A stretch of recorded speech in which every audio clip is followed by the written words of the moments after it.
burnout. It is a very real thing. And we have a tendency, I think, often to get into denial about it. And you actually say that sometimes denial is a strategy we try to use that doesn't work. And denial, as I've been taught by my wife, means this, and here's the acronym for it. Don't even know I am lying, okay, is the acronym for denial. And I think we can lie to ourselves about denial. So let's talk about this thing, burnout. What is it? Why do we get into denial about it? Yeah. So when you think about burnout, right, there's multiple stages to burnout. I think that's one of the key things that a lot of folks don't understand. And burnout is a result of not just overwork. So often we also think of that burnout is simply the fact that we've worked, exorbitant amount of hours and that we're just exhausted.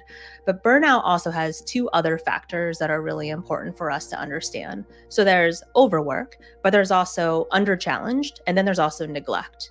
And so when you think about the differences between those two other factors, right, the under-challenge means you're in a situation where you want to continue to grow and develop yourself in your career, but you're not having the opportunity to do that. You're kind of boxed in your current role.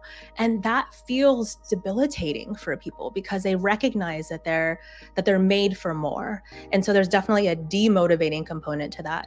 And the other is neglect, which means you're in a situation, whether that's at work or somewhere else, where your needs just aren't being met and that you're not living in alignment with those core values for you. So what ends up happening is that you get those small signs, those small physical signs that you might experience, the migraines, the GI issues, just the kind of small chronic health issues that start to bubble up due to inflammation. And then it starts to get bigger and bigger. And I've talked to so many people who've been hospitalized because of their challenges of burnout. And I think that denial for us is culminated in a few factors. It's the societal shame component.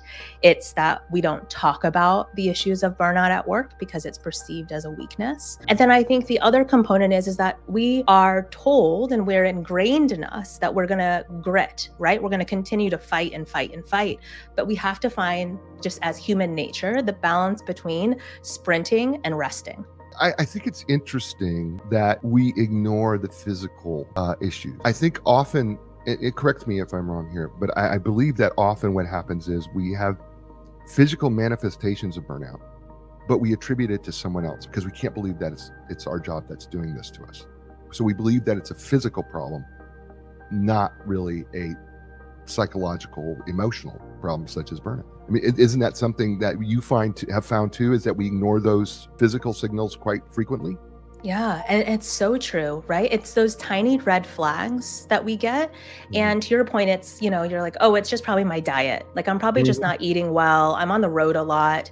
And so it must be from that. Or, the headaches might be, I'm just dehydrated, which maybe that's true too. Because if you're, if I was pounding coffee and Red Bulls, like nobody's business. And so that probably wasn't healthy. But, that's a component as well. And then I think the other area is you start to notice you're getting sick a lot. And you're just saying, oh, well, it's just cold and flu season, right? So I just can't kick this bug because, tis the season. And I think that's the common language that we have around it. And also, I think a lot of us aren't aware of our bodies physically. We're not in our bodies. I know I wasn't.